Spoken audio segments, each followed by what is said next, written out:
America's best days are yet to come. That's because conservatives like you know and live the values our great country was built on. The Heritage Foundation exists to make sure your voice is heard in the D.C. swamp each day, shining the light on a bright future. The Heritage Foundation stands for your values and won't give up the fight because they know you never will. Paid for by the Heritage Foundation. He's here. He's here. Now, broadcasting from the underground command post, deep in the bowels of a hidden bunker, somewhere under the brick and steel of a nondescript building, we've once again made contact with our leader, Mark Levin.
Mark Levin here. Our number, 877-381-3811, 877-381-3811. Qatar. The biggest funder of terrorism in the world, the biggest funder of terrorism in the United States, the biggest funder of Islamism in our colleges and universities in K through 12, the biggest funder of these front groups that talk about overthrowing the United States, a principal involved in KSM's protection as he organized 9/11, and they helped him escape from our FBI, a backer of the Taliban when we had troops in Afghanistan. We've already agreed that we will use the full force of the United States military, every corner of it, every aspect of it, every service, in defense of Qatar. A brutal, monarchical, inbred dictatorship. And now it appears we gave them even more, something we've never given any other country. It's enough that we gave them our military. We haven't done that with any other country either, just NATO, and that's a treaty, but not any single country. And the Secretary of War, Pete Hegseth, was with the Qatari Minister of Defense today at the Pentagon. Looked like a love fest to me, Mr. Producer. They were very tight. The patting on the head of the Qatari Emirate was constant. The thanks were constant. Here we have a predator that funded Hamas. And then we appreciate the fact that they were a mediator in forcing Hamas to do X, Y, and Z. I've never seen anything like this in my life. The only thing Qatar has is money. Money, which it spreads around, Democrat, Republican, all over our government, all over the people, the grifters who hang around our government, the special interests, the lobbyists, the law firms. But we've done something I've never seen before. Extraordinary. I'll let the Secretary of War explain. Cut 3, go.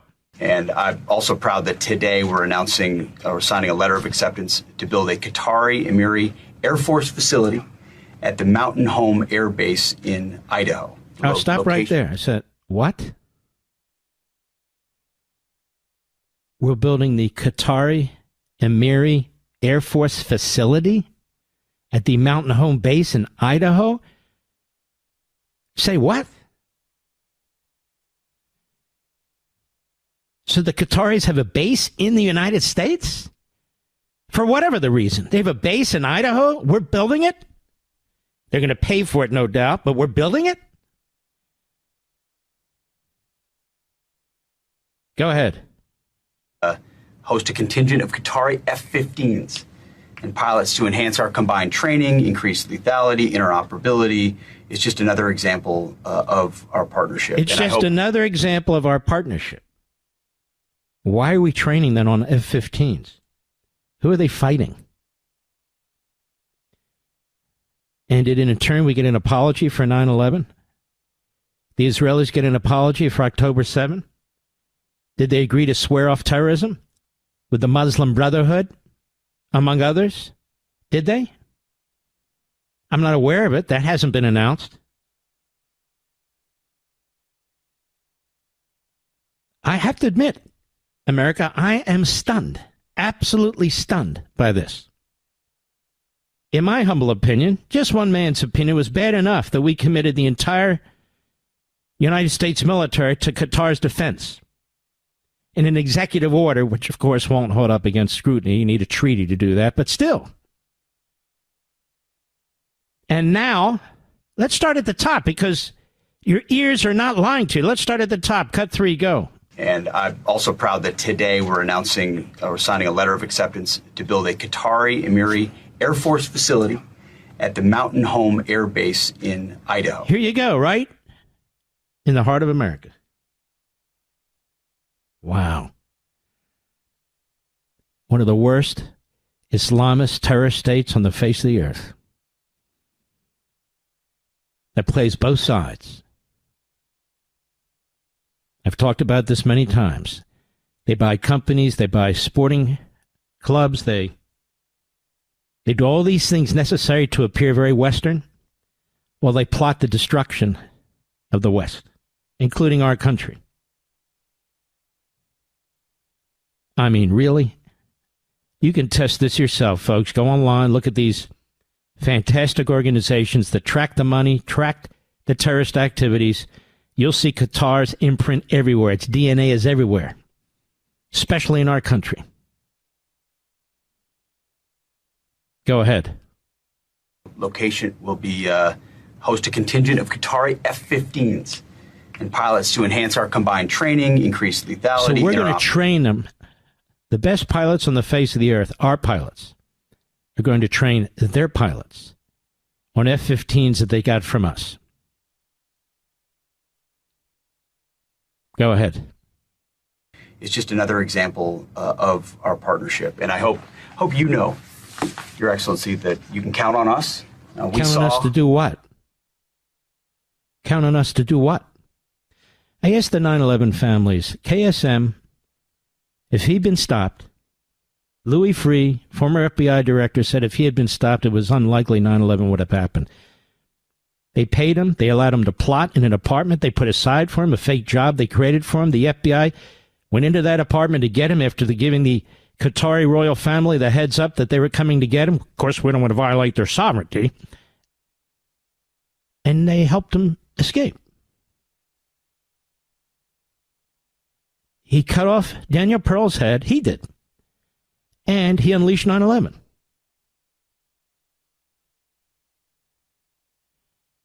And now, according to the Secretary of War, we're going to build a Qatari Emiri Air Force facility at the Mountain Home Air Base in Idaho for the Qataris.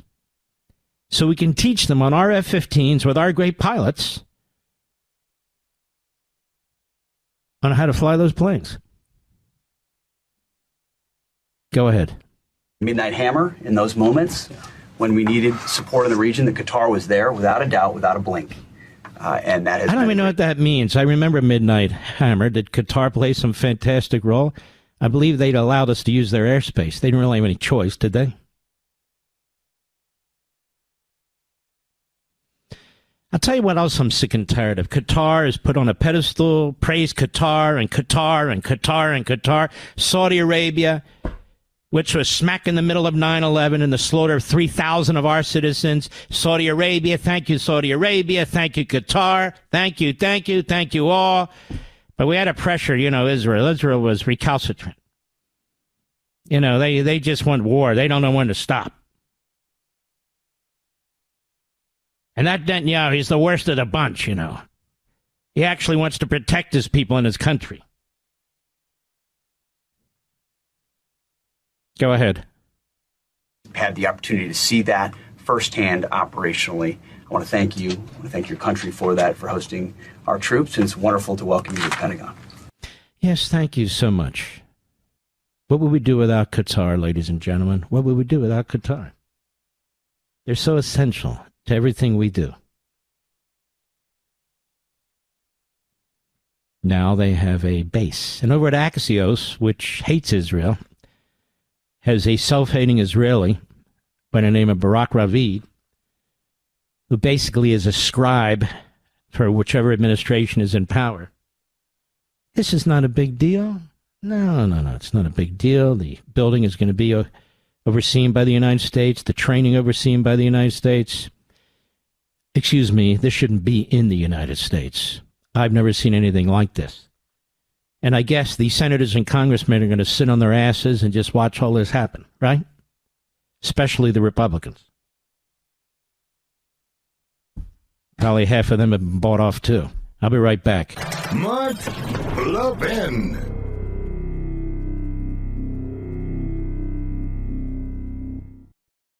Folks, I have a question for you. Do you believe America's best days are still ahead? With the 250th anniversary of the signing of the Declaration of Independence coming up in less than a year, my friends at the Heritage Foundation are taking stock of the current situation, and they need your input. They've launched a survey on America's future to gauge how Americans feel right now about where we are as a nation and where we're headed in the next 250 years.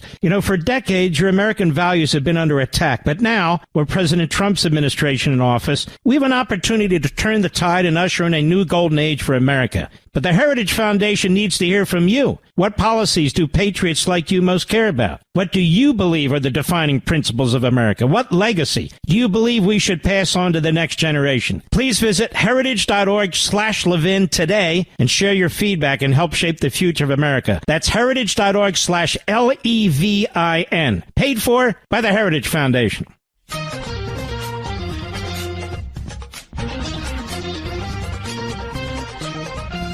Tomorrow night on Life, Liberty, and Levin, we have Ambassador Leiter from Israel, and we have Senator Ron Johnson from Wisconsin. And Sunday with Peter Schweitzer, who's got a massive expose on Mamdani and his links to Qatar. And Eric Trump has got a fascinating new book out about his family and everything they went through.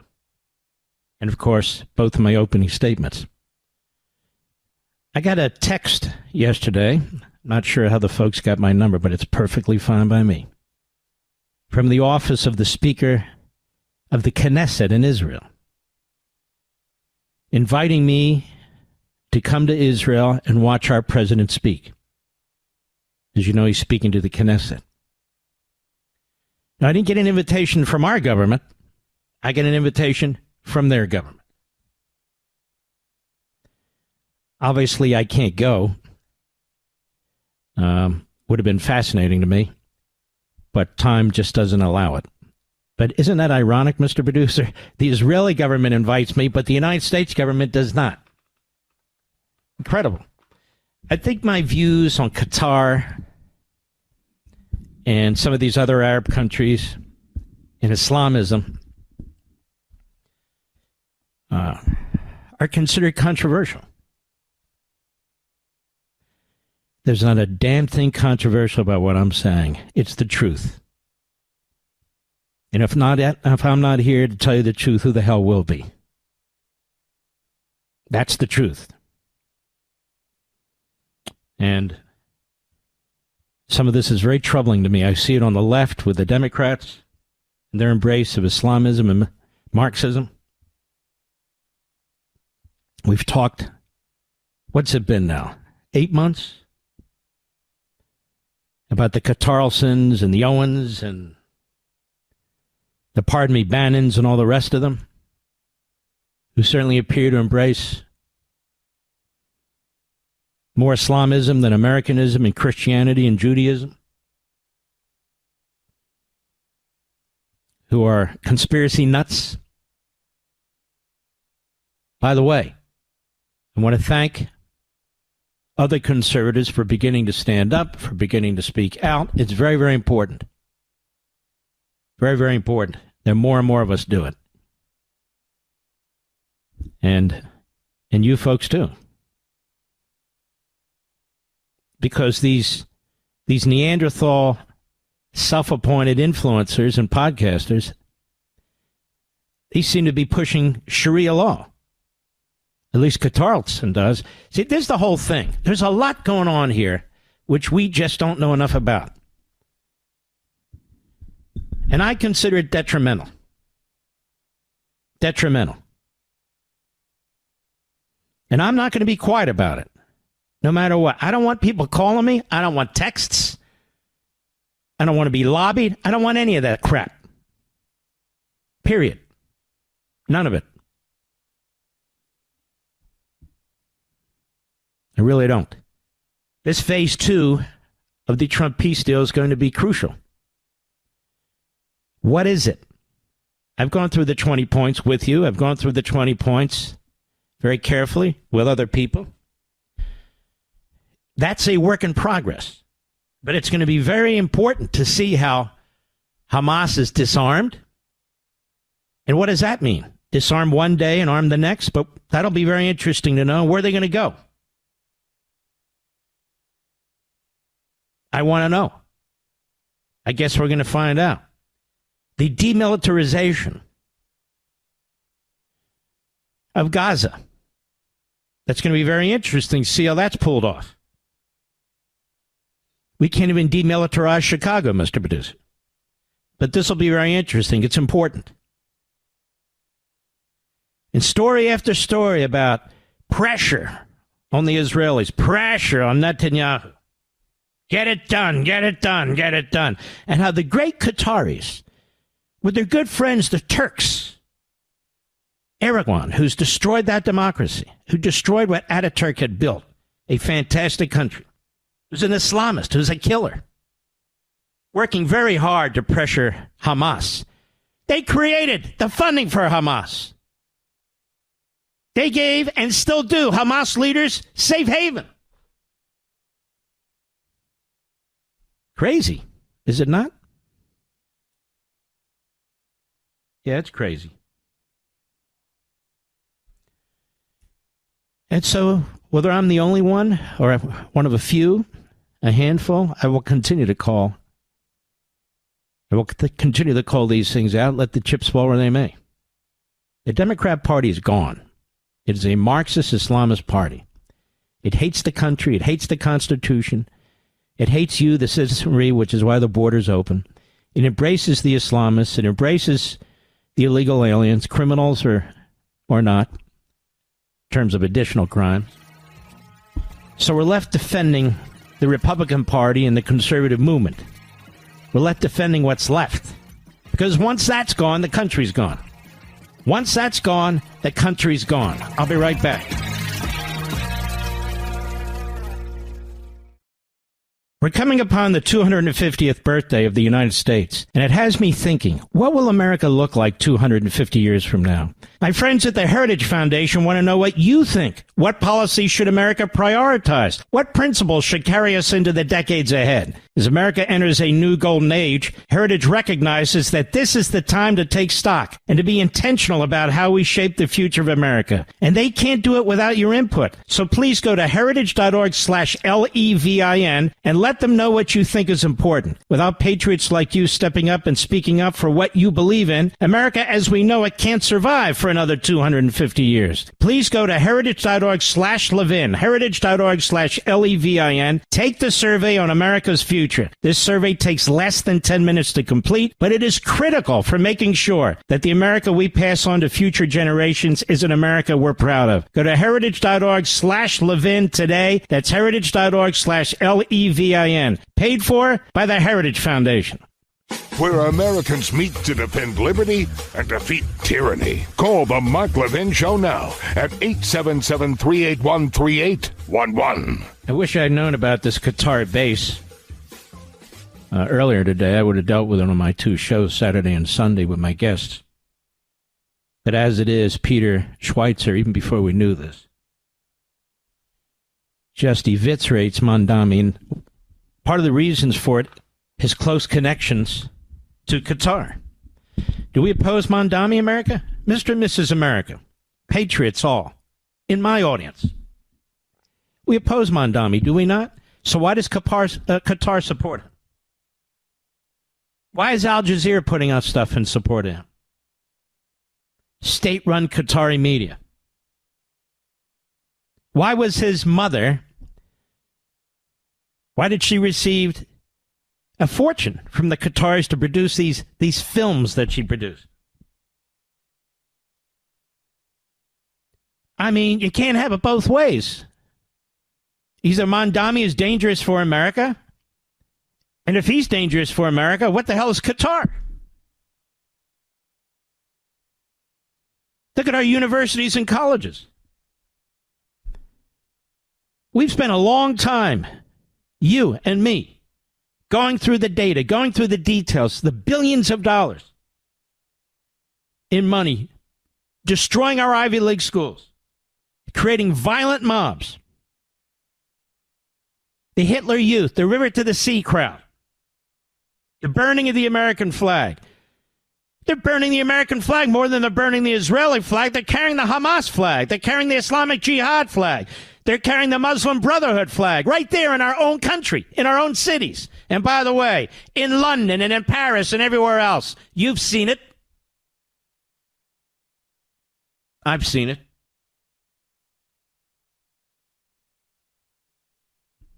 We can't talk out of both sides of our mouths. We can't turn the other cheek. Not to this ideology. I mean, for God's sakes. For God's sakes. The head terrorist behind 9/11. Was there a guy? Was there a guy?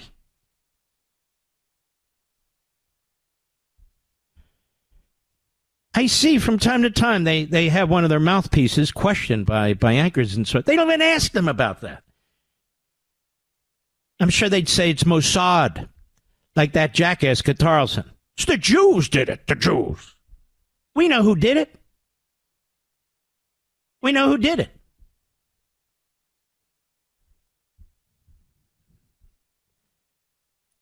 You know, we talk about how could you reward Hamas with a Palestinian state? How could you award Hamas with a Palestinian state? Okay, how could you award Qatar with an air base in the middle of the United States, given their role in 9/11? It should be very personal. I wonder where the 9/11 families are on this. I don't hear them speaking out as an organized group. I think they should be pretty shocked by this, no?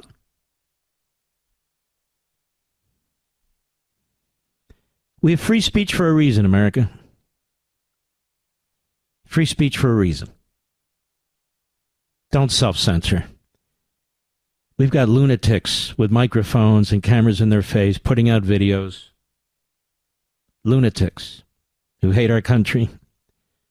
Fake MAGA, Neanderthal isolationists who are on their own jihad against Jews.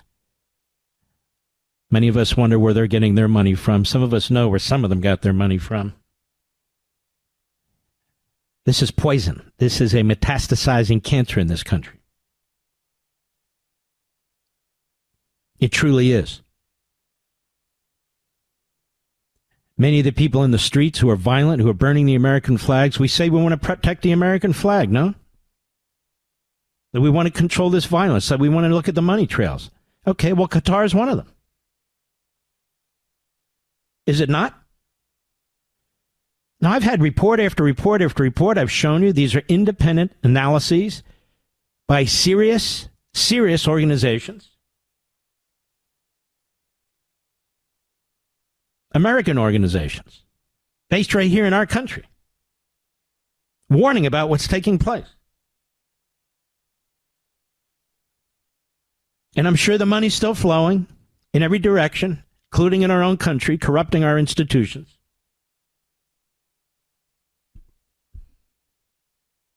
I have spent, good God, broadcast hours, so many broadcast hours on this, on Blaze, on Fox, behind this microphone. I can't even keep track of it.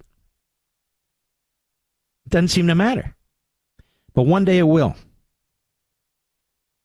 And when you hear some of these jackasses in the media who claim to be one of us, when we're hit again saying, I warned you, they haven't said a damn thing. They're gutless. Who's warned you? About open borders? Of course. That's an easy one. What about Qatar? Ask them. Ask them. What about Saudi Arabia? Ask them. Why not?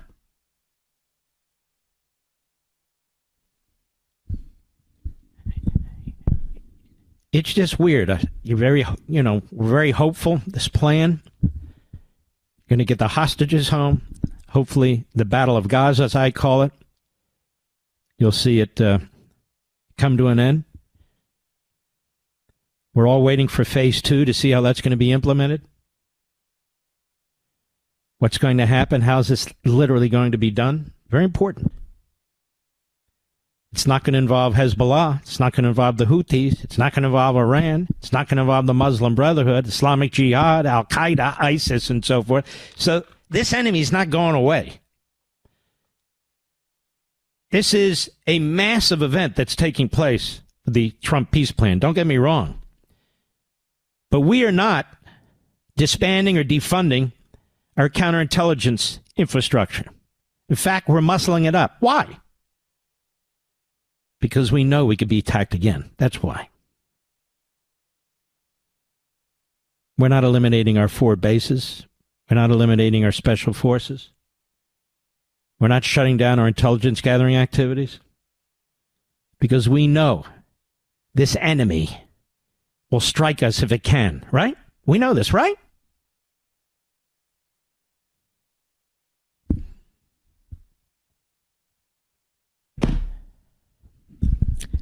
No one's going to be more excited than you and me watching these hostages be released. Except, of course, the families, for crying out loud. Nobody's going to be more excited about, if possible, the end of the IDF. Those young guys and gals putting their lives on the line. I love it when people say this war's gone on long enough. Like we have men and women on the ground. We don't have anybody there. Neither does Europe. The Israelis are fighting themselves for their survival. And they did a damn good job for which they get almost no credit. They defeated Iran in 12 hours. Thank God we took out their nuclear sites. They surrounded Hamas. They took out Hezbollah. They're left with fighting the Houthis. They've got the Palestinian terrorists in Judea and Samaria that they still have to deal with. Those people, that country, their young people, not ours, not Europe's, not those Arab countries who get all the praise. No. Not at all.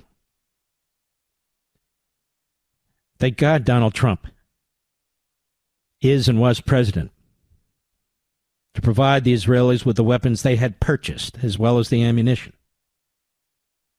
Didn't ask for any troops. They haven't asked for any bases in the United States either. They don't have an agreement with the United States that we will use the full force of the United States military to protect them if they're attacked.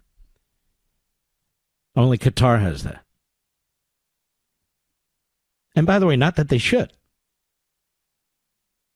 Not that any country should, as a matter of fact.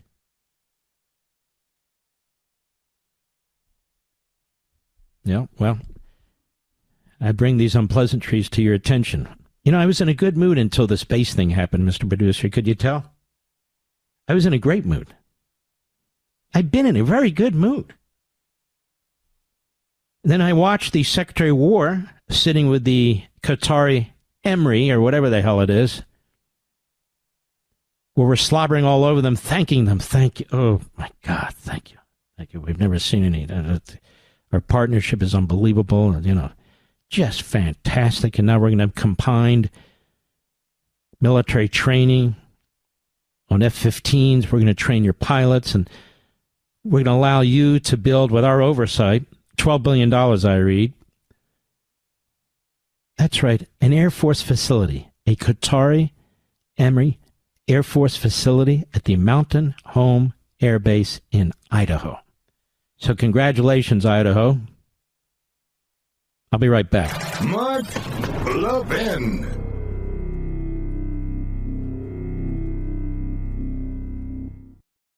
Folks, I have a question for you. Do you believe America's best days are still ahead? With the 250th anniversary of the signing of the Declaration of Independence coming up in less than a year, my friends at the Heritage Foundation are taking stock of the current situation, and they need your input. They've launched a survey on America's future to gauge how Americans feel right now about where we are as a nation and where we're headed in the next 250 years. You know, for decades, your American values have been under attack, but now, with President Trump's administration in office, we have an opportunity to turn the tide and usher in a new golden age for America. But the Heritage Foundation needs to hear from you. What policies do patriots like you most care about? What do you believe are the defining principles of America? What legacy do you believe we should pass on to the next generation? Please visit heritage.org/Levin today and share your feedback and help shape the future of America. That's heritage.org/LEVIN. Paid for by the Heritage Foundation.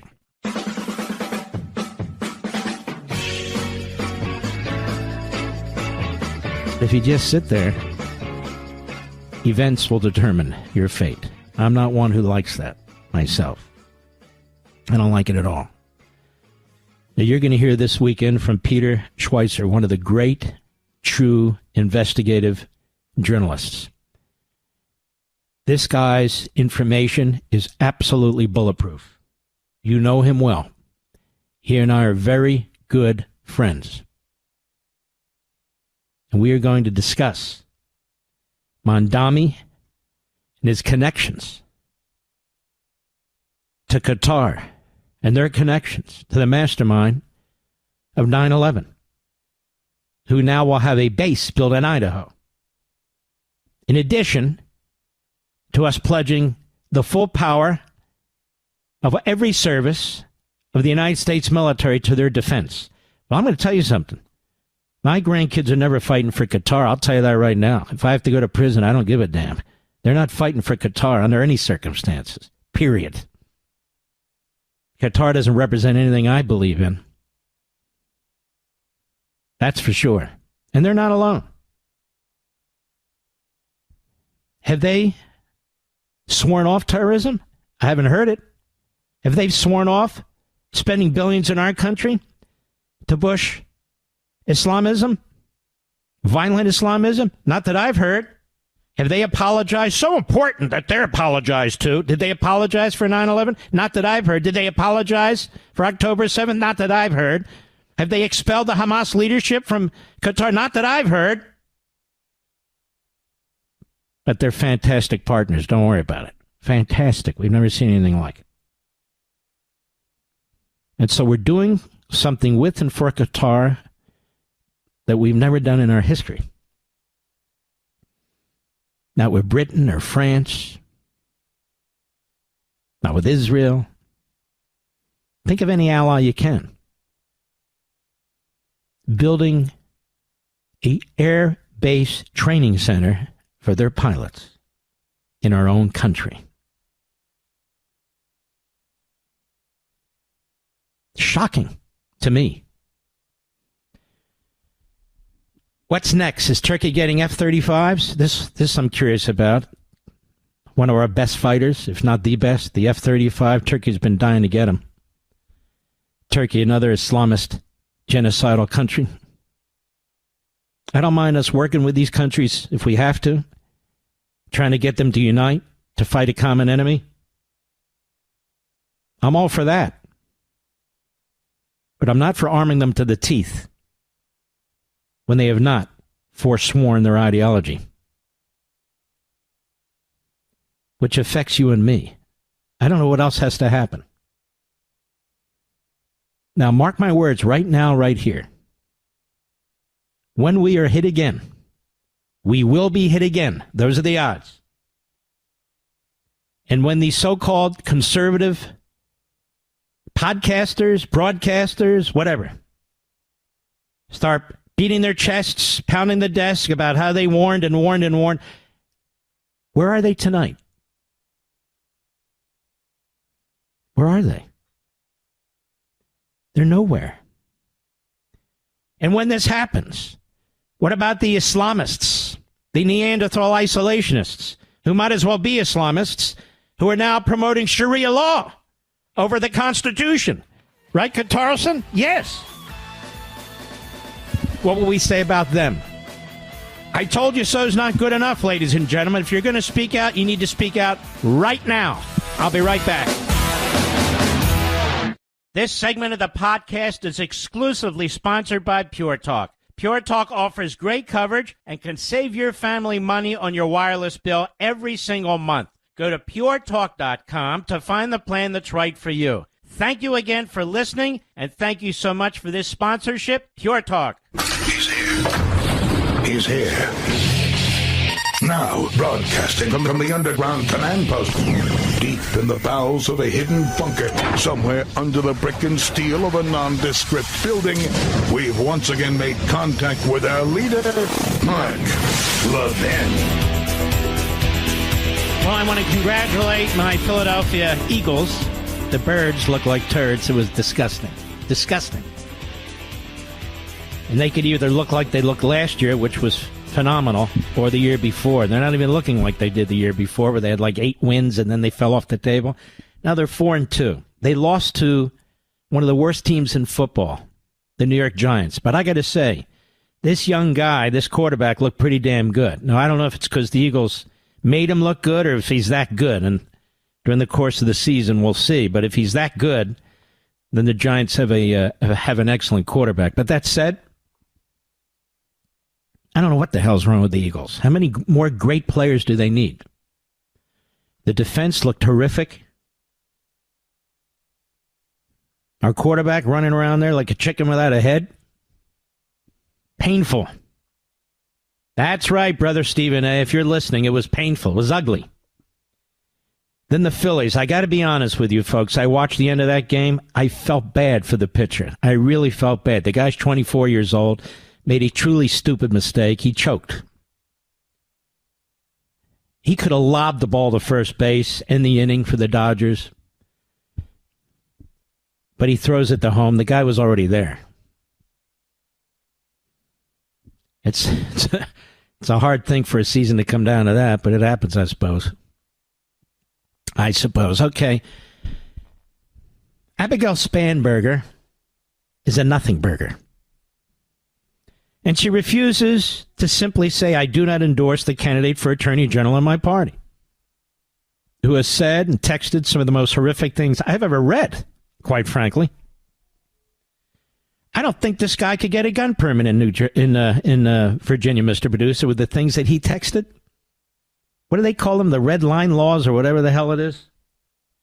You'd probably have to report him. Whoa, did you see these texts? Yeah.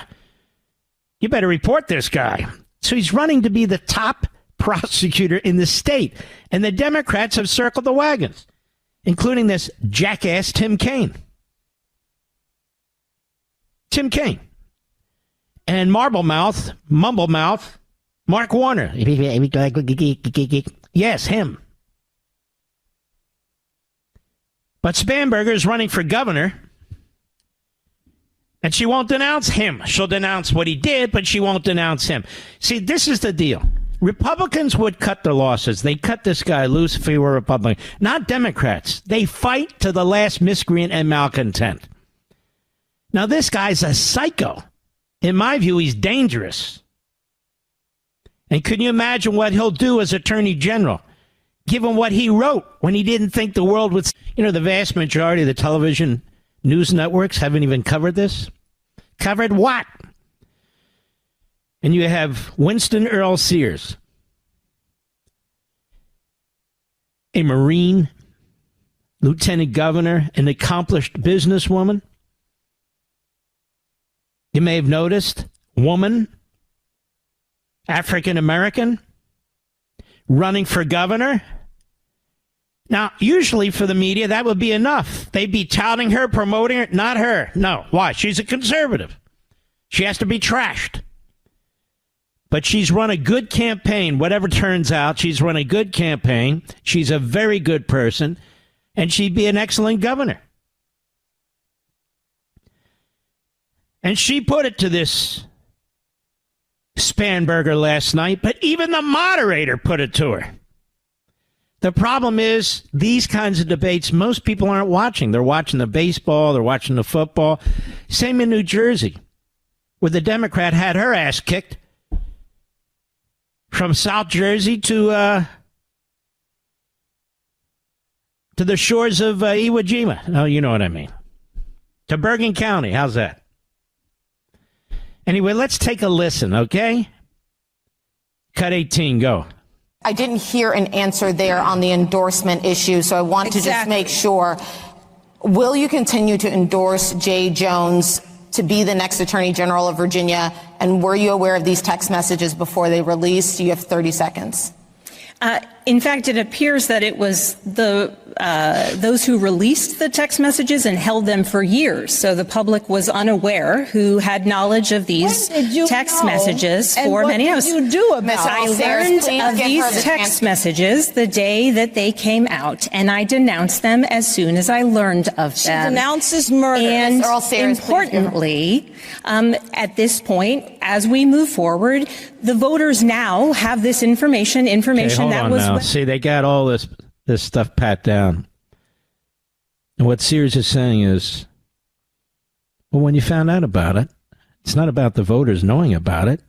They know about you. You're not withdrawing your support for a man who talked about putting 2 bullets into a retiring Republican Speaker of the State Assembly, wanting to watch his 2 children, the age of 2 and 5, die in their mother's arms. And it goes on beyond that. It's sick. The guy whose mind works like this, that this guy should be killed. More dangerous than Pol Pot, more dangerous than Mao, he's a psychopath. And the Democrats are all for him. Tim Kaine. Well, that's not the Jones that I know, says Mr. You get your rights from the government. Go ahead.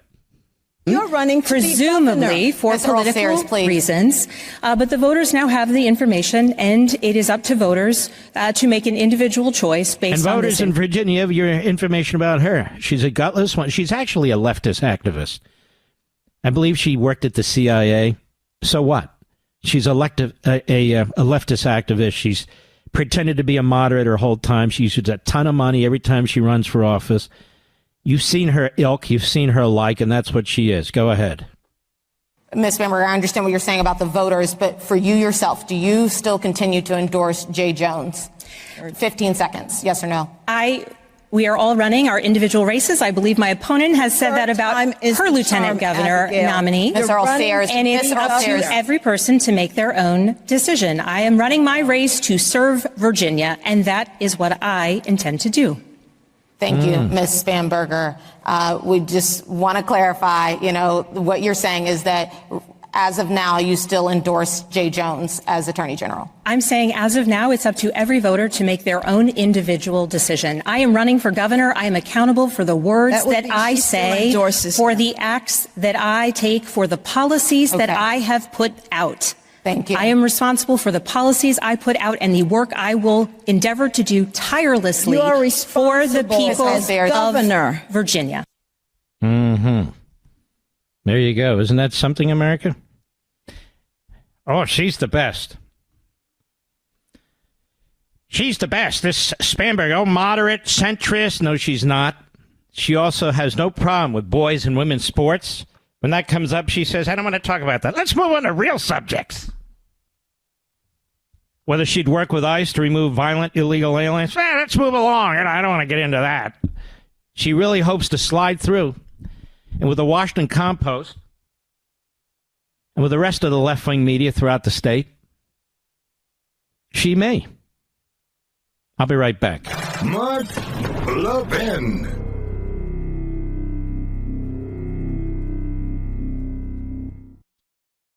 Our society works because of the freedoms guaranteed by the First Amendment. Everyday Americans should be able to speak openly and honestly about family and traditional values without retribution from the government. And that's a principle Pure Talk proudly supports. They sponsor my show, which allows me to stand strong behind the microphone every day and share the truth with you. If you want to support brands that defend freedom and pro-American values, I strongly encourage you to switch your wireless service to Pure Talk. You're going to get great 5G coverage on an extremely reliable and secure network, and with plans from just $25 a month, you'll save a ton of money. And Pure Talk also believes in creating American jobs and supporting America's small businesses. So if you're a small business owner, you can save even more while enjoying white glove service. Stand with the companies who share your values. Go to puretalk.com/Levin. That's puretalk.com/Levin to switch to my favorite wireless company right now, Pure Talk. And you'll save an additional 50% off your first month. Again, puretalk.com/Levin. Make the switch, folks. Make it today.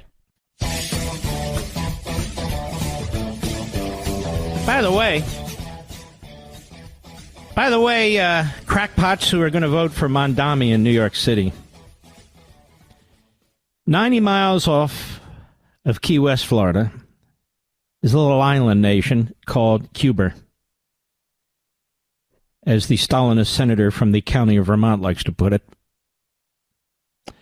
And it is a perfect experiment in Marxism. Perfect. Why destroy your own city? And here we have from our friends at Breitbart. You know, the Breitbart website is a fantastic website, and it got especially fantastic after that fat slob Bannon left. You know that, Mr. Producer? Oh, yeah. Under Alex Marlowe and the team, they have done a fantastic job. Fantastic. Cubans protest in Havana after months of blackouts, food and water shortages. Now, ladies and gentlemen, food and water is supposed to be free in Cuba. Energy, electricity is supposed to be free in Cuba. And it is. Problem is they just don't have any. Cuban citizens in Mariano, Havana, peacefully protested this week. And by the way, that means they put their lives on the line.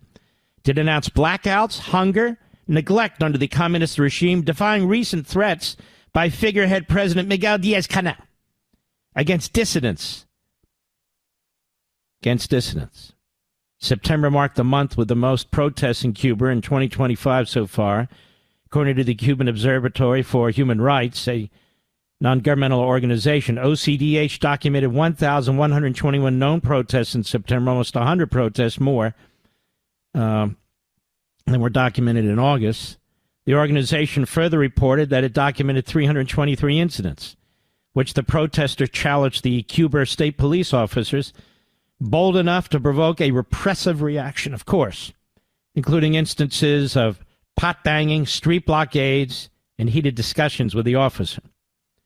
Anger over endless blackouts and the increasingly critical lack of running water. Actually, that sounds a lot like California under Newsom, doesn't it, Mr. Producer? Led to hundreds of complaints about public services, which I'm sure were immediately responded to. And repression intensified once again because, you see, America, that's how it works. We don't have any clean running water. All right, you get 30 years. That's right. Repression intensified once again against political prisoners, opponents, activists, members of civil society in general. Reports of public insecurity saw an alarming doubling in the number of deaths, disappearances. Hey, our Democrat left-wing friends.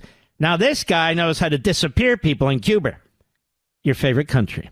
Violence and crime. Following several days of continuous blackouts and worsening running water shortages, Cubans in central Havana organized a protest, reportedly by blocking roads and chanting freedom and other slogans. This will be in New York City in about 3 years if the Marxist, Islamist, America-hating Jew-hater becomes the mayor. Except the difference will be this is a whole country, Cuba. These people will move. They'll go to another state. They'll vote for this slob. They'll vote for this pig. And then having destroyed the city, they'll leave. Because many of them are relatively wealthy. Oh, yeah. Let's see here. Cuban citizens condemned the phony president's threats, reportedly describing him as out of place in a form of population control.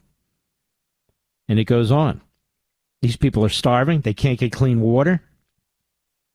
They don't have a pot to piss in, as they used to say. But hey, everybody's equal. There's no billionaires. Everything is free.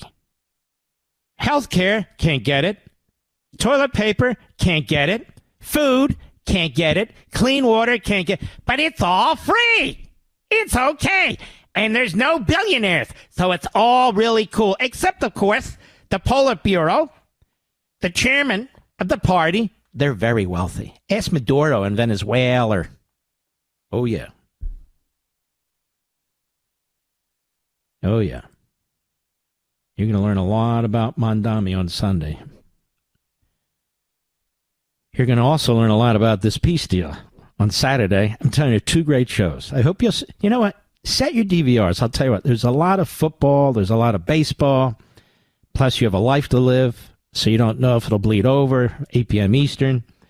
Always set your DVR. May I suggest that? It's not like it costs money or anything. Just set your DVR, 8 p.m. Eastern time on Saturday, Fox. 8 p.m. Eastern time on Sunday, Fox. 2 great shows. I'm very excited about them. I really want you to see them. President Trump threatens massive tariff hike on China over rare earths dispute. Now, who has been telling you here for well over a decade, 2 decades, that China is the enemy, that it's only a matter of time till they pull the trigger? It could be a military trigger, an economic trigger, and now they're blackmailing us. That's right. Xi is blackmailing us with rare earth minerals. President Trump threatened to slap a massive increase of tariffs, 100% on China. He just did it. He cited export controls that China imposed on rare earths from his country. He also threatened to cancel his upcoming meeting with Xi, which he just did. Let's see. He also threatened in a social media post. Well, he did that. Stock markets dropped after Trump's bellicose. Who wrote this? CNBC. Anything with NBC, CNBC, MSNBC, NBC, it's all crap. Bellicose. In other words, passionate. Truth Social post about China in which he said that there is no way that country should be allowed to hold the world captive with its rare earths policy. China controls about 70% of the global supply of rare earth minerals, which are critical for high-tech industries, including automobiles, defense, and semiconductors. This is exactly why we should do more to support Ukraine against China's buddy, Putin, the mass murderer, the genocidal maniac. Ukraine has already capitulated in many ways under pressure from us to give us access to the rare earth minerals. We ought to really kick into gear there. We should be very focused on that. I have an idea. Rather than build the base for Qatar, why don't we go ahead in Ukraine, Mr. Producer, and do more mining for rare earth minerals for us? I kind of like that trade-off, America. China's Ministry of Commerce on Thursday said the foreign entities must now obtain a license to export products that contain more than 0.1% of rare earths sourced from that kind. In other words, everything. Everything. Now, here's the deal. Let me see if I can find that article that I put aside about communist China. Do you know what their weakness is, America? Their financial system is paper thin. Now, what would Reagan do? Well, what did Reagan do to the Soviet Union? He collapsed it. How did he collapse it? Financially, he collapsed it. Peace through strength. There was originally a Reagan doctrine phrase. It's a Trump doctrine phrase because both very, very smart. By the way, I heard some host who should know better listing the prior presidents saying, what have they ever done? Let's see. What did they ever do? Defeated the Soviet Union? Well, there is that, there is that one. But anyway, as of late 2025, meaning right now, we hold many significant financial strengths over communist China. We have a more resilient and dynamic economy. We have more global dominance with the U.S. dollar, deeper, more attractive financial markets. China faces vulnerabilities. They have very, very high levels of debt. Their property sector is on its back because they overbuilt. That's what happens when you have industrialized command economy, centralized government. But their property sector is really dead. They have a financial system that is not as appealing to international investors. Now, our dollar is still used as the reserve currency for 80% of the globe. And we have resilience and flexibility. We have stronger innovation systems in our country. They have to steal them from us. We have deeper financial markets. We have better strategic economic alliances. They have massively high debt levels. It reached 292% of the gross domestic product in 2024. So they're drowning in debt. Their markets are shallow. They lack appealing assets. Their property sector is in crisis. Their consumption is down. I mean, we have many opportunities to break the back financially of China.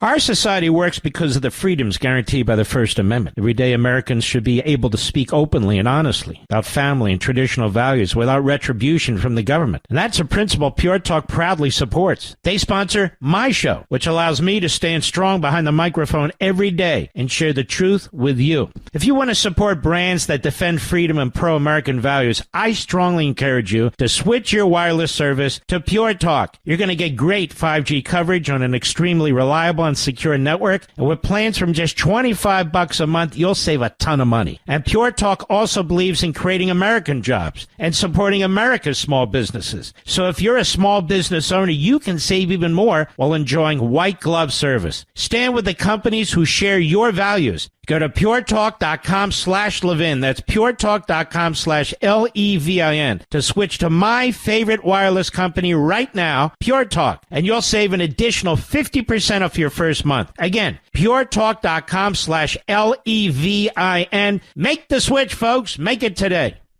The new American Revolution starts here.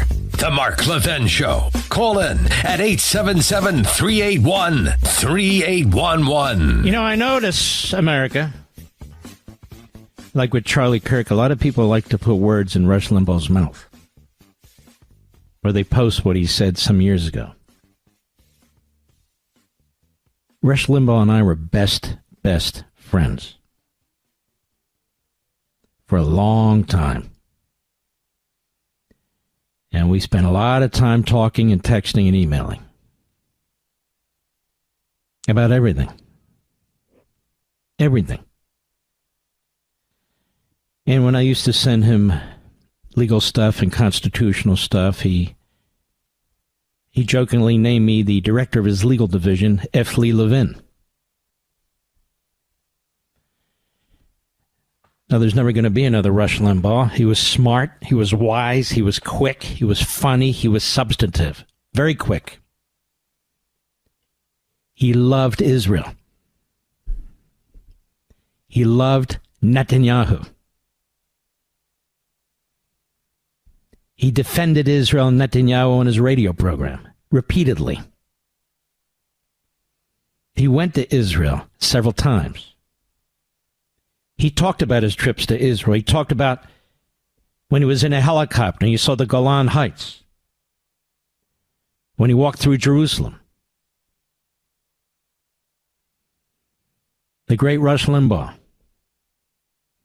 And now we have people like Carlson and Owens. And frauds and phonies galore. We even have leading Republicans in government who celebrate Qatar Qatar, our great partner, Qatar. And they forget to mention Netanyahu and Israel. We see leaks to Axios, to Barak Ravid, who hates Netanyahu, was a mouthpiece for Biden. Now he's a mouthpiece for anonymous leaks in this government. He's a self-hating Israeli.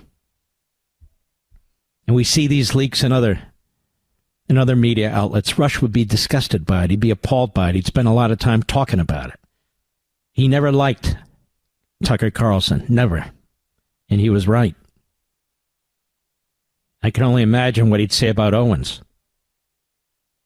and the rest of them. But just so you know, those of you who used to listen to him, you do know. It's a reminder about where he stood. And there's no way in hell he would support or defend any country, let alone Qatar, having a base in the United States of America. No way. And he would do exactly what I'm doing. He would stand up, speak out about 9/11. He would stand up, speak out about October 7th. That's why you loved him. Because he wasn't afraid to say what needed to be said. I don't expect, and I don't try to walk in his footsteps. I have my own footsteps. That's what he told me one time. He said, you know what's great about you at 6 p.m. Eastern? I said, what? People haven't heard from you yet. He said, they've heard me, they've heard Sean, and now they get to hear you. In fact, when the wonderful Rush was on radio in many cities, we had what they called Killer's Row. It would be Rush, Hannity, and then me. 9 hours. Late at night. We would text. When he lost his hearing, we would text. Text a lot. He was so proud of these books that I wrote. He did a foreword for my first book, Men in Black. He promoted them all. He read them all. He was encouraging. He was supportive. That's what he was. Red-blooded American who loved this country. Sorry, folks. Sorry, I hit a button. I think what I'm going to do, there's a 4-minute clip. I haven't listened to the whole thing. You just heard me accidentally turn on a little piece of it, where he takes on a guy who's attacking Bibi Netanyahu.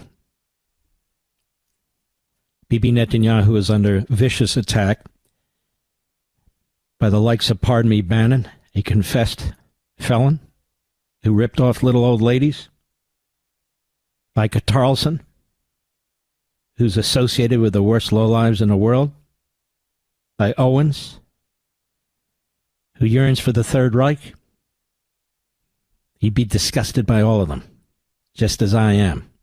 He'd also be very concerned that there aren't many conservative talk show hosts, or conservatives generally, who are speaking out loudly and condemning this, because he would know that these people are effectively destroying constitutional conservatism. He would know that they're effectively destroying MAGA and dividing it. He would know these things. He would know that some of these people yearn for attention by The View, by the New York Times, as they turn on you and me. He would know all these things. And he'd push back. He's desperately missed. By me as a friend, for sure, but by the country. We all do our best in his stead. People talk about Joe Rogan. Joe Rogan couldn't hold a candle to Rush Limbaugh. There's absolutely no substance there. They talk about Tucker Carlson. Tucker Carlson is a vile, poisonous cancer on the body politic. Look, I've been with the greatest. With Bob Grant in New York. Another one of the greatest broadcasters of all time. They weren't great broadcasters because of their voices. They weren't great broadcasters because they were comedians. They were great broadcasters because of their substance. You wanted to hear what they had to say. And as Rush would say, he said that he reinforces your values, your beliefs, your principles. He reinforces them. He doesn't want you to be embarrassed about them. He wants you to be proud of them. I feel exactly the same way. Exactly the same way. And I try and use this platform, I try and use my Blaze platform, my Fox platform to do exactly that. Not paint by the numbers,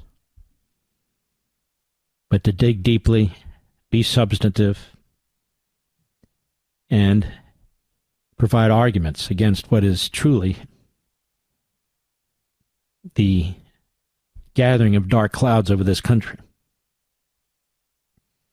There's no way in hell Qatar should have a base in the United States of America. No way. No explanation. I don't want to hear it from anybody. No way. There's no way that Marxists and Islamists should be roaming through our colleges and universities, threatening people, harming people. No way. There's no way.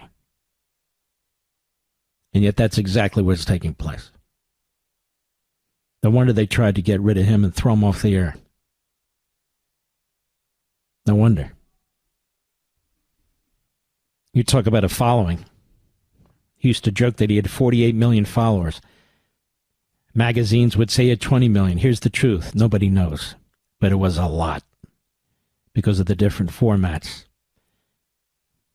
Nobody really knows how many listeners I have, but it is a lot because of all the even newer formats and platforms. So many, there's no way to count them all. Not so with podcasting. You can get right down to the person sitting down at breakfast, eating scrambled eggs. Not true with the other platforms. So what I'm going to do, Mr. Producers, I'm going to break early. I'm going to send you this video so we can play the audio. I have not heard more than 1 minute of it, but I think it's going to be very, very interesting. We'll be right back. Mark Levin.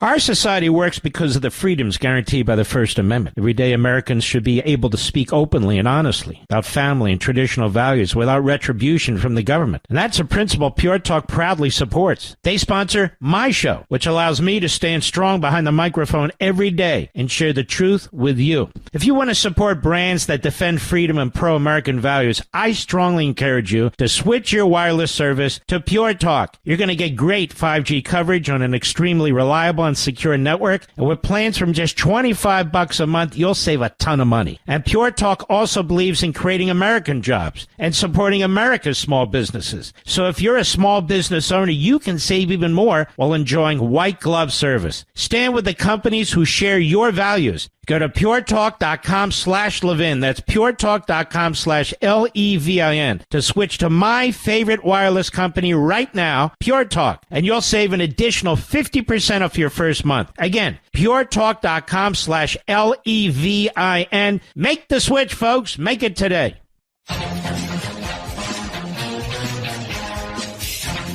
Here is Rush taking a caller. Now, I just found this quickly.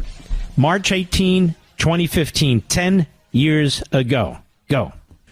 And we start on the phones with Rami in Washington, D.C. Great to have you on the program, sir. You're up first today. Hello. Hey, how are you doing? I'm very well, thank you. I was intrigued to call you because I heard you say that Netanyahu wants peace, even though he stated that there would never be a Palestinian state, and then had a semi-racist rant towards the Arabs inside Israel 48. I was just curious, first of all, how could you say that he wants peace when he obviously does not want peace, including continuing building settlements? Well, I must have a different definition of peace than you do. What is your definition of peace? My definition of peace is finding middle ground where everyone can live happily ever after, basically. In my opinion... Can you tell me where on earth does that exist? Here in the United States, I think there's a great mix of people all around. You can live with all the different kinds of people, and it's peace. And I think there's an important. I don't even agree with that. I think there are people under it. Judaism, they are not. I can go to Ferguson, Missouri right now and find you an entire city population that does not think they're living in peace and does not think. That's all you asked me. Well, okay, I can go Northern Virginia, D.C. area in peace, but we're getting off the subject here. How could? No, I'm not getting off subject. I'm staying focused on it. You have a totally skewed definition of peace.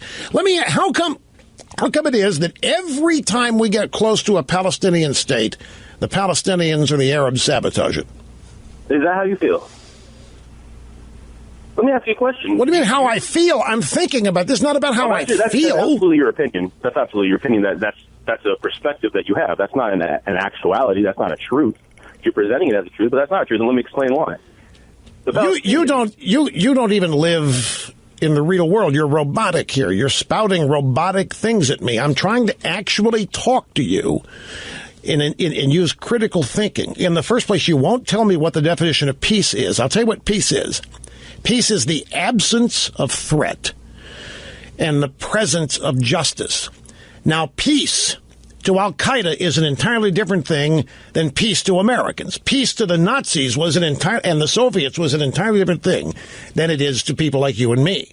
And I'm telling you that peace to the Palestinians and whoever it is that's seeking this so-called two-state solution is a much different definition than the Israeli definition. This is one of the problems. How can you say it's peace when the people who want their own state want to use it as a staging area to wipe the Jews off the map? How in the world could the Jews sign on to that? Where is the peace in that? I think this is all smoke and mirrors. I think Netanyahu wants peace. I think Netanyahu wants everybody to be happy. I think Netanyahu would be happy if everybody just dropped their grievances, live happily ever after, as you say. But I don't think we have people that actually want to do that. I think there are people to whom peace is the end of their business. We have people to whom peace is the end of their power. People to whom peace is the end of their notoriety and fame. So until we can even agree on a definition of peace, you just automatically conclude that a two-state solution equals peace. It doesn't. It's one of the most provocative things that could happen. The root word being provoke. And you do not have peace if at the same time somebody's being provoked. So yours is a political dominated or oriented definition of peace, whereas mine is real. You automatically can disqualify Netanyahu as a man of peace because he doesn't agree with your political solution to the problem. Therefore, he's not a man of peace. He's more a man of peace than any other name you could give me over there. That was the great Rush Limbaugh. What do you think he'd say today after October 7th? What do you think he'd say to anonymous senior officials leaking the Axios and others, trashing Netanyahu? What do you think he'd say about that? What do you think he'd say about Qatar? What do you think he'd say about Qatar's billions of dollars that have been pouring into our colleges and universities, destroying them, funding radical Islamists and Marxists in our streets that seek to overthrow our country? Tell me, do you think he would think that we should have a military base in Idaho for the Qataris to train them on how to fly our F-15s? What do you think he'd say about their role in 9/11? It's not hard to know. Rush was a man of extraordinary common sense. Just a solid conservative. What do you think he'd say about Tucker Carlson and Candace Owens and Steve Bannon and even people like Megyn Kelly? What do you think he would say? I know what he would say. I truly do. We miss his voice greatly. That was 4 minutes of Rush Limbaugh. Joe Rogan can't hand a candle to that man. He can't hold a candle to that man. Or the flim-flam he pushes. What do you think he'd say about these comics? These Jew-hating comics? What do you think he'd say about them? I'm trying to bring some context, folks, and some perspective. I'm not out on a limb. There's nothing controversial about what I'm saying. I'm saying what red-blooded Americans say and what red-blooded Americans believe. All the static, all the chest beating, all the grifts, the clicks and the hits. Rush hated the internet. He refused to be a podcaster. He just felt there were too many people on the internet who were out of control, who weren't thinking, who could do things on the internet because you really couldn't know who they are,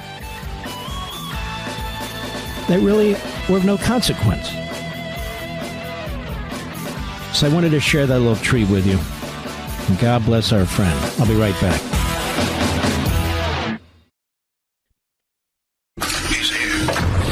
He's here.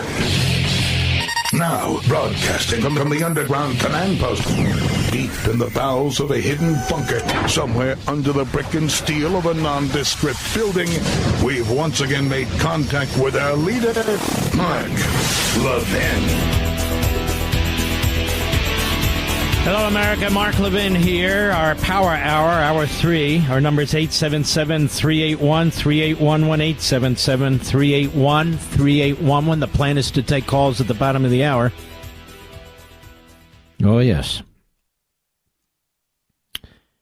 Non-government organizations, foreign billionaires revealed to fund anti-fascist rioters. I hate that phrase because they are fascists. They're Marxists. Antifa.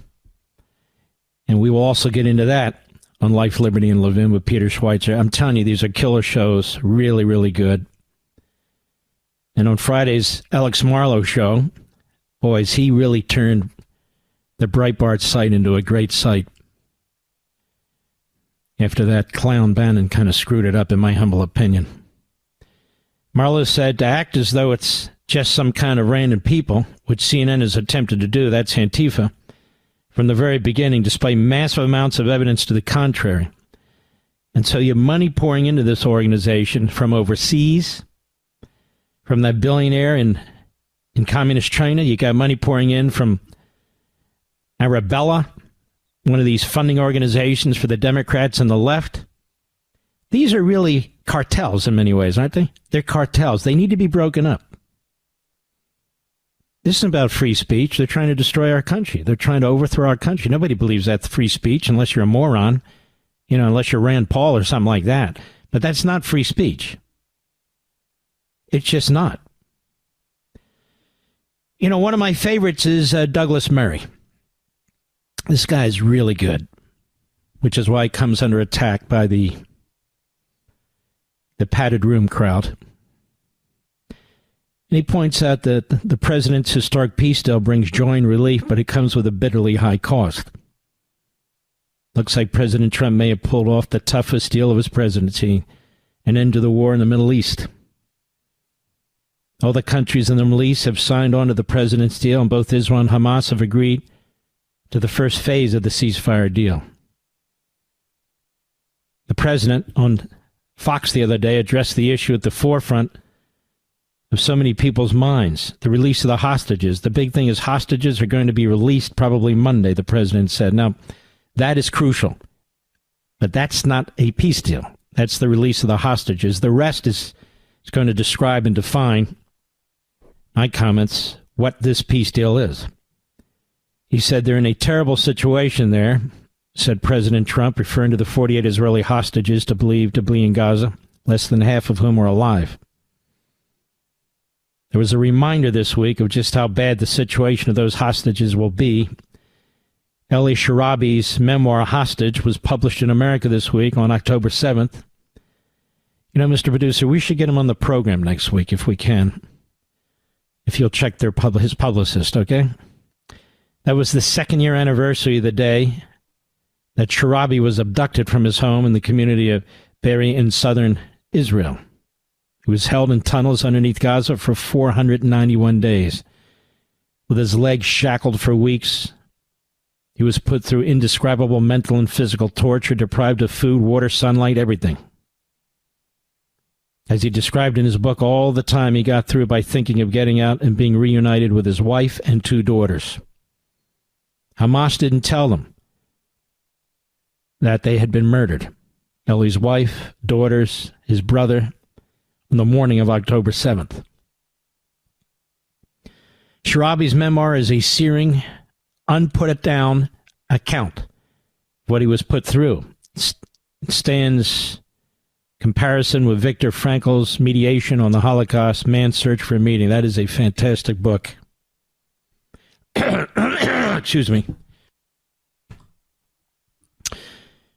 Reading it, you can't stop thinking of the people still down there, people who have been going through the same hell as Sharabi, but even longer.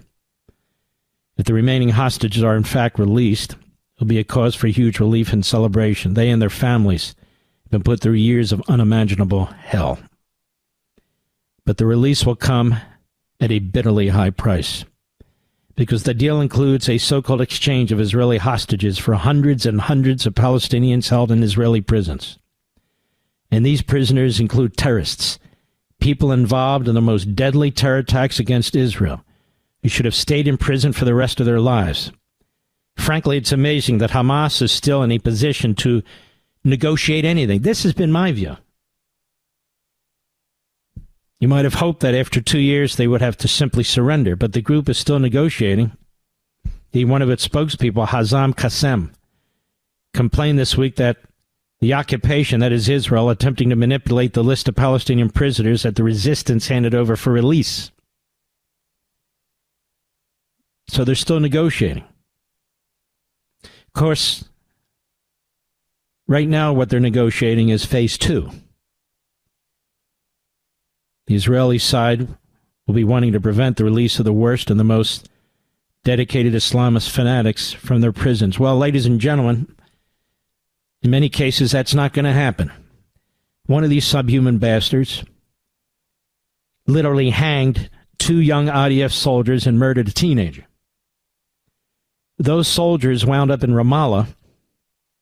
They got lost, Mr. Producer, and they drove their car into Ramallah. And they were seized. And he literally hanged them and killed a teenage boy. He's going to be released. Now, what do those families think? Nobody ever talks about the families who are going to suffer even more now because of the release of these subhuman monsters. Yeah. Now, when the Israeli hostages do come home on Monday, celebration will be mixed with foreboding and mourning, not just for the dead bodies that Hamas continues to use as bargaining chips, but because other relatives of other victims of Hamas will see their loved ones killers released on the streets.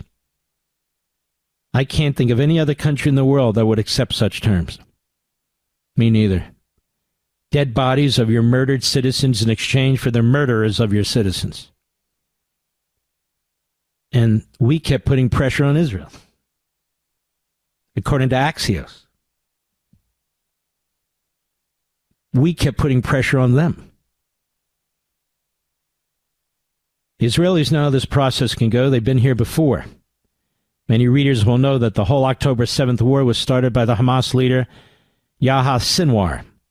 Sinwar was in an Israeli prison for years, not for killing Israelis, but for throttling Palestinians to death with his own hands, including with one of those nice kifa scarves that protesters in New York have made into accessories for their terrorist chic attire. As a dedicated Hamas leader, Sinwar spent years in an Israeli prison where he studied his enemy. And in 2011, he was released along with more than 1,000 other Palestinian prisoners in exchange for a single kidnapped Israeli soldier, Gilad Shalit. That deal was a bitter one for Israelis to swallow, but they did swallow it in order to get their young man home. Now, Sinwar went back to Gaza and increased his control inside Hamas. His renown among his fellow jihadists was only increased through his time in prison, and then he launched October 7th, 2023. How will this time be different? Asked Douglas Murray. How will the Israeli public know that the hundreds of prisoners released in exchange for their hostages will not be the next Sinwar? Of course, that's the problem, isn't it? We're giddy with celebration, and I get it. These people need to get out. I get it. But there is a reality here that people are not talking about, not acknowledging, because they don't want to. There's only one person who can ensure the last 2 years of bloody conflict and loss is not just the latest Gaza war, but the last Gaza war, and that man is President Trump. It is the president who has managed to put together the remarkable regional coalition that appears to be bringing this war to an end. The relationships he's built over many years have often been the subject of criticism, but they proved invaluable if this peace deal passes and holds. It is that second bit that will matter most, that the deal holds, and that's why this phase 2 is so important. Because it is crucial that whatever happens in the next few days, Hamas or similar jihadist groups can never again control Gaza, that they are never again in a position to invade and slaughter their neighbors. For that to happen, President Trump is going to need to remain engaged in the post-war aftermath. He has already talked of the Board of Peace, which he will chair, and former British Prime Minister Tony Blair will be on. Blair has his critics. He also has an unparalleled contact book for the Middle East. With the engagement of the Arab states, it is possible that post-war Gaza could indeed be rebuilt. But it must be rebuilt in the knowledge that the citizens are preparing for a life of peace, not a future war. President Trump has brought the people of Israel and Gaza to the brink of peace. Now he has to make it hold. I'll be right back. Mark Levin.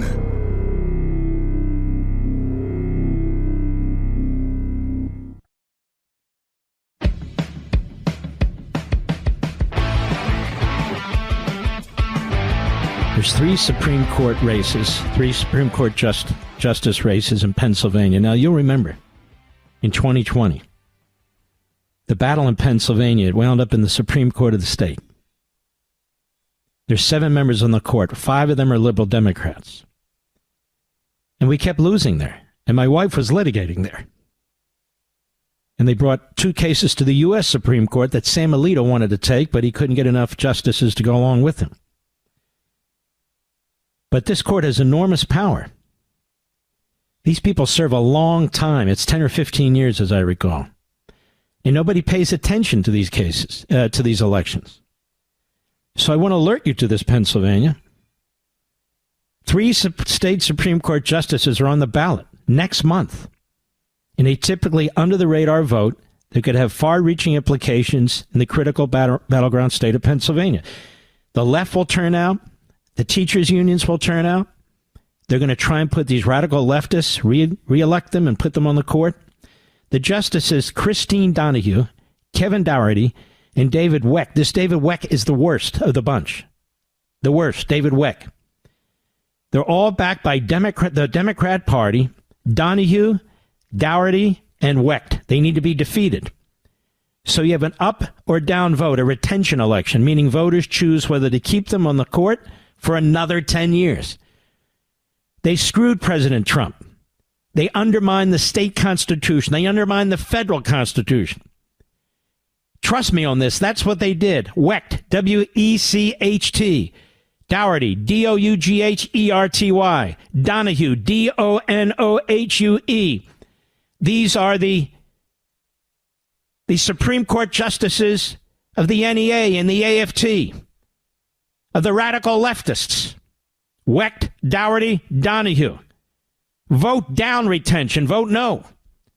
Few Pennsylvania justices have lost their jobs in this way, with the Democrats a 5-2 Supreme Court majority. going into the 2026 midterm election and the 2028 presidential election, this year's retention vote is drawing big money and attention, especially from the left. If all three justices were to lose, Pennsylvania's high court would be deadlocked 2-2 through the end of 2027. Good.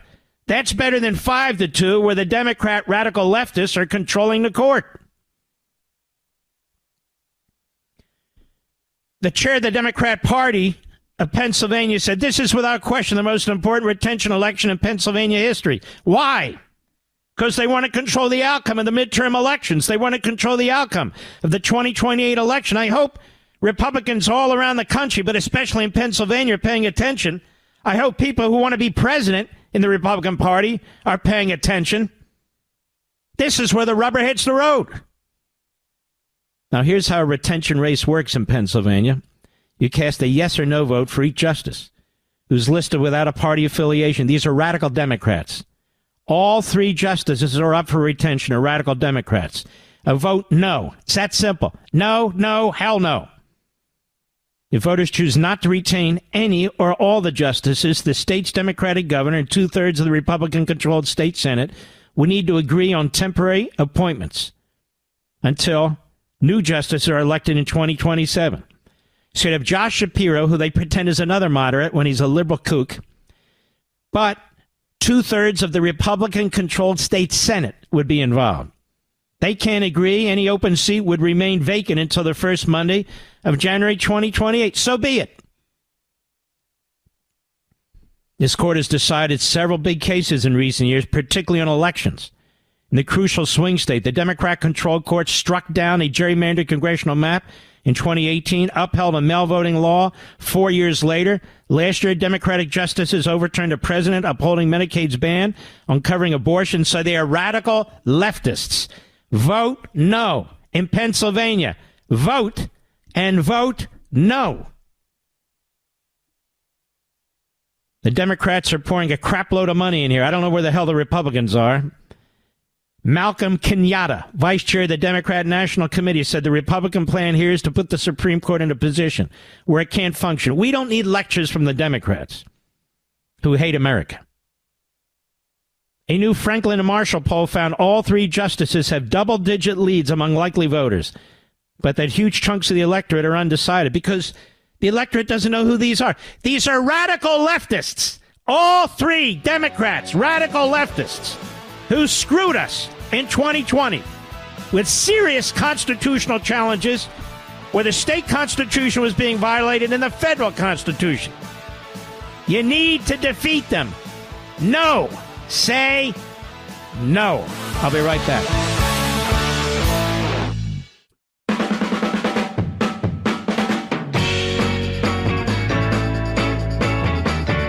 Distracted by my beautiful wife who walked in here to say hello.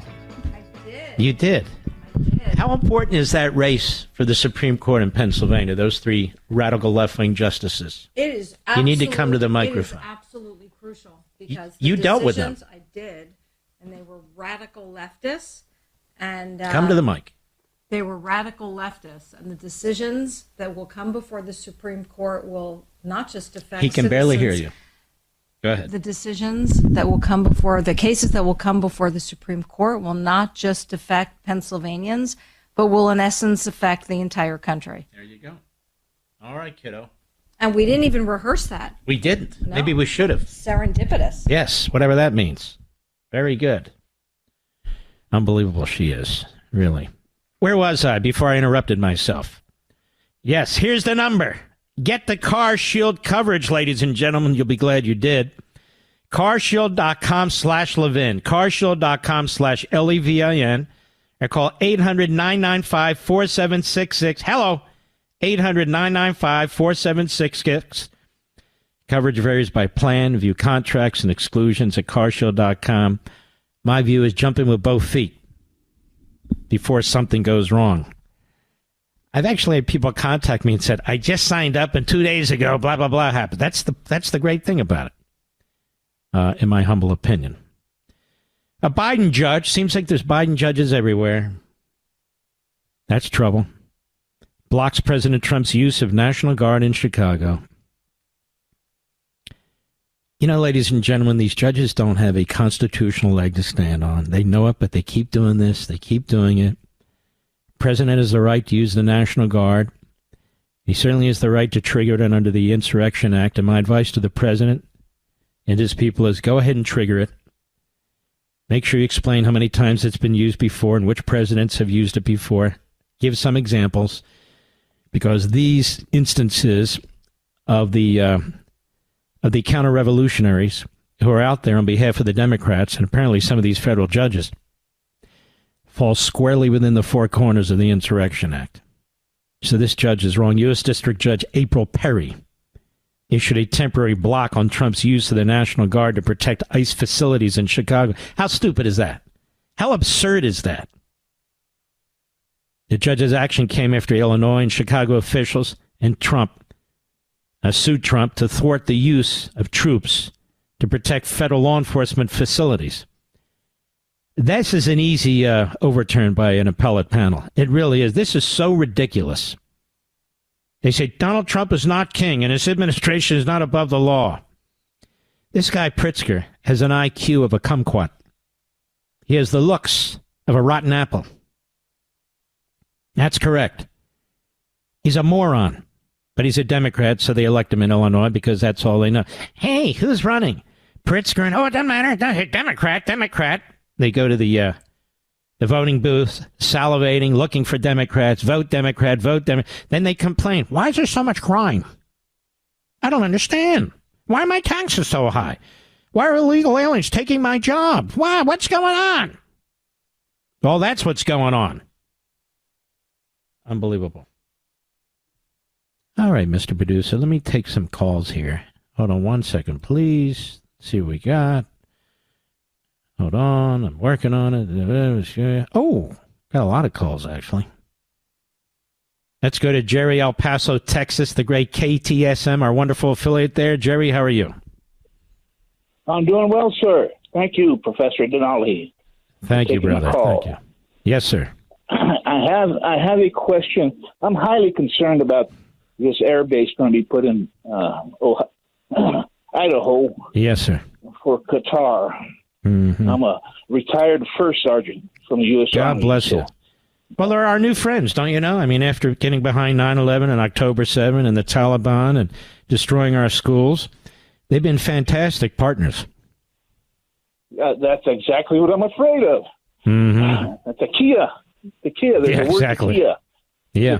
That they use in the Quran says that they are allowed to lie to us for the advancement of Islam. Mm-hmm. Well, my concern is we had foreign troops in Florida under, I believe it was Obama, and they killed some people down there, Air Force individuals in one of our air bases. Mm-hmm. Enlisted, I believe it My was concern is this. We should not have a foreign country having a base in the United States. Period. I don't care if we're overseeing or whatever it is, let alone Qatar. I mean, we don't have any longtime allies who we built bases for in the United States. This is a bad precedent. I don't like it in the least. I don't like Qatar in the least. You're exactly right. This rope-a-dope that they play with us is really appalling. And if I'm the only one speaking out against it, so be it. Or if there's a handful of us, so be it. But this is outrageous. I hope you'll watch my shows on the weekend, my friend, on Fox, because on Sunday we're really going to do a deep dive on this Qatar. I didn't have the knowledge about this base at the time, but I think you're going to like it, particularly given your veteran status. And thank you, brother. Take care of yourself. Let's keep going. Cindy, Kernersville, North Carolina, on the Mark Levin app. Cindy, how are you? I'm great. How are you, Mark? I'm doing okay. You know what? I told Mr. Producer I have the chills. I hope I'm not coming down with something stupid here. Anyway, go right ahead. Oh, no. Please don't. Don't do it. Don't do it. Me but too. Anyway, yeah, I'll be praying for you. I will. I don't think it's that bad, but okay. Thank you. Oh, come on. Everybody can use a prayer. Yeah, that's for sure. But this Qatar base, who is the deranged person or persons representing the United States who thinks this is a great idea. Well, look, the administration's doing this, and the Secretary of War is doing this, and the president's doing this. But, this is what I mean by criticism that is polite, that is informed, not trying to destroy the president or the presidency. I think this is a huge mistake. I don't like it in the least. And so we speak out about this. And I'm hopeful that people will take into consideration what we red-blooded Americans think. I guarantee if this were put up to a vote, it'd be 90% against. Except in Dearbornistan, where it'd be 90% for, of course. Right. Well, if anybody deserves a base in the United States, it's Israel. And for two reasons. They're a wonderful ally of the United States, but God gave them that land. Okay? He gave them that land. If you believe in the Bible, that's exactly right. There it is, right there. Supersedes every single thing. And I'm a Christian. And some of the biggest supporters of Israel are Christians. Trust me on this. Exactly, because we know history. We know God's word. And it's so important for this world. And Christians, not podcasters and stuff like that. Christians. Right. People who really believe and know in their hearts. And I know that Jewish people know this in their hearts, just like we do. And you're a lovely lady from North Carolina. Where is Kernersville? What's that near? Well, Kernersville is kind of, it's in the Piedmont Triad area, Greensboro, Winston-Salem, High Point. Oh, yeah. Yeah, Kernersville. Well, you're right in the middle of it all there. Okay. Yeah, yes. By the way, I love High Point. My family loves High Point. They have those, they have market there where, people all over the country come to purchase things for their stores and so forth. And you have a great college there, High Point, which is, now I blew it. Now everybody's going to go there and I can't get my grandkids in. But I'm saying it's a great college, High Point.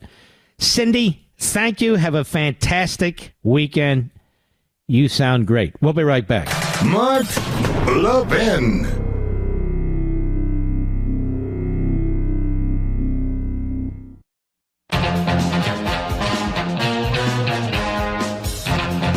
All right, let's take some calls, shall we? Yes, we can. All right, let's see. Here. Let's go to Lucia, Greenville, South Carolina, the great WYRD. How are you?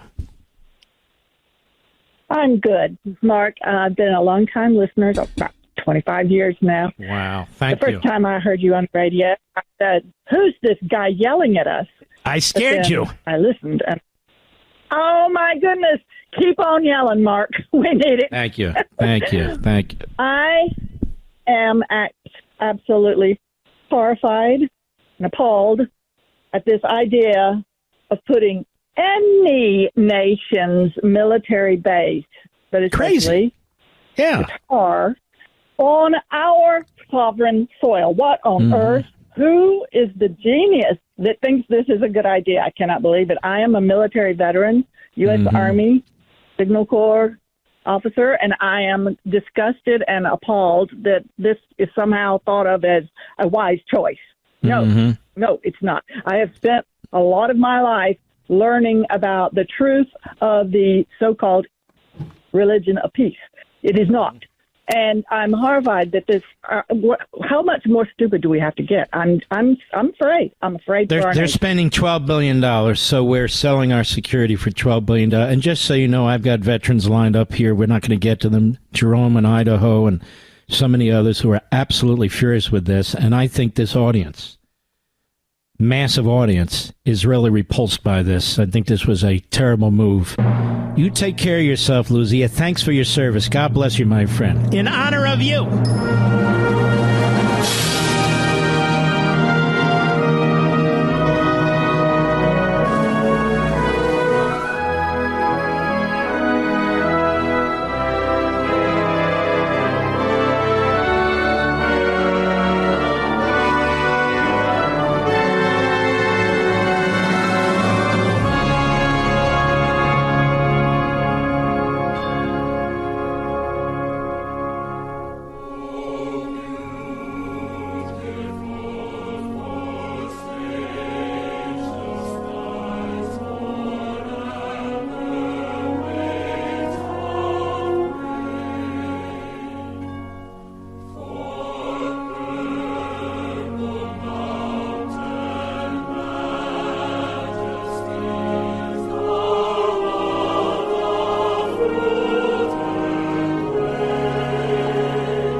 the week is officially over. The weekend begins right now. Don't forget Life, Liberty, and Levin. Please set your DVR. Watch it live to 8 p.m. Eastern on Fox on Saturday. Tomorrow night, 8 p.m. Eastern on Fox Sunday. Check it out, please. We salute our armed forces, police officers, firefighters, emergency personnel, our truckers, and you, the American people, most of all. Good night, Spritey and Griffey and Pepsi. Good night, Zelda and Smokey and Gigi. Good night, Indy. Good night, Patton and Rory. Good night, Marty and Barney. Good night, Dad. Good night, Mom. Good night, Leo. Good night, Bernard. Good night, Joe. Good night, Teddy. Good night, Lou. So many great patriots. And good night to you, folks. Have a wonderful week, and I'll see you tomorrow night, 8 p.m. Eastern on Fox. Be safe, chin up, and God bless.